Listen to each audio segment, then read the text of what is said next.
Once you join, you're addicted.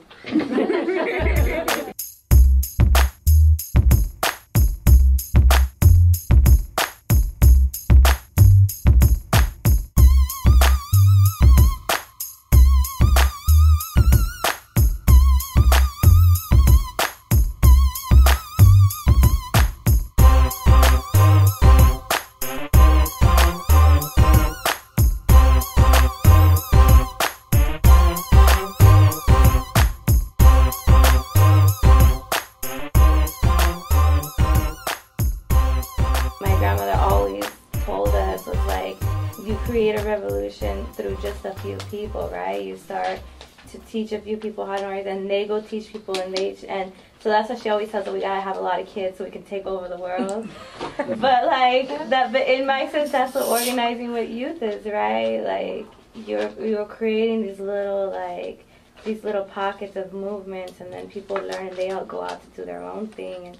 The site organizer plays a big part, making sure students develop this kind of this consciousness, but also their own leadership to go out and recruit more students. I feel like they feel validated, for one. You know, like there's someone here to listen to them. Just sometimes I feel like in the beginning it's just like talking a lot about just whatever's on their mind, so that I can figure out how to approach the process of politicizing them. They've challenged me in a very positive way to continue to politicize myself. But I think what's really helped develop them individually is that they now have words to express what's going on in their communities. 9th grade, I walked in scared, didn't want to be there, nervous, didn't know what was going on. 10th grade year, I started hanging out with the wrong people, skipped the whole semester of high school. YT, like, actually more focused in valuing my education.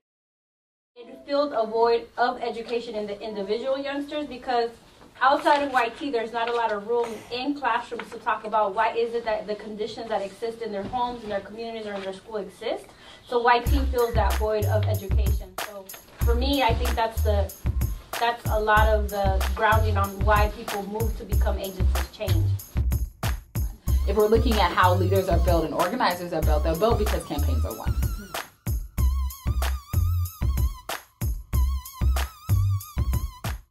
I am here because of the work that I did at Youth Together and the work that we did as a coalition. I think Raquel Jimena is kind of one of those first people that stepped out into that and stepped into the district and began to transform the district from the inside.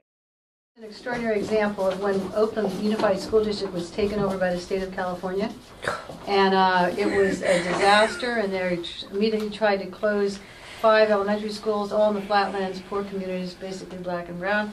And so we formed a coalition, and YT led this coalition. ODB. Oh yeah, it was called ODB, Organized Debate. And actually I was the lead organizer for that coalition. So I was in the negotiations with the school district for the demands of the Student Power campaign, right? Well, these are middle schools. Middle schoolers walked out for ODB. All of Bret Hart, this young 12-year-old girl, Latina, she led the whole... Bret Hart, okay, it was amazing. I remember this day because it was like all the kids were at recess, and then the bell rang, and then everybody disappeared. So we're just standing there, and I'm like, did they just really, nobody's going to walk out? So I'm like, okay, just be calm. And next thing I know, I just see, it looks like maybe 500 students just come out of the school, and I'm like, we have one charter bus. Where are we going to put all these kids? What do you want? Justice! What do you want?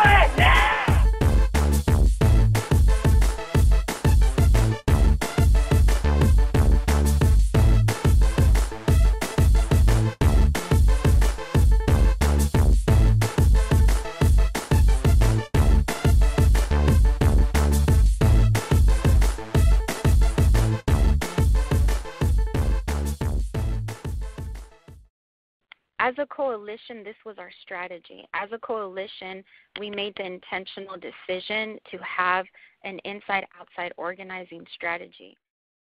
A through G. policy. Yeah, it's a policy shift, changing the graduation requirements for high school students so that they meet entrance requirements for both of the state and UC systems. My role in the campaign kind of like it changed midstream. It helped convene like youth together and bring them together, and then the resolution development and building, and then like as the resolution was kind of like being completed was right when I moved on to being on the board, and so then I was basically in a position to be able to approve the resolution and advocate for the resolution with my colleagues that were on the board. Can you hear the hip-hop drums leading the revolution? These aren't just struggles in the past. The issues that ODB raised are still very much the case now as we're fighting and mobilizing to stop more school closures. The A to G requirement is becoming ironic when, in fact, they're talking about an 80% fee increase in the UEC system. So it's not just that these things were achievements and now everything is leveled off, but rather they lay the groundwork for more struggles.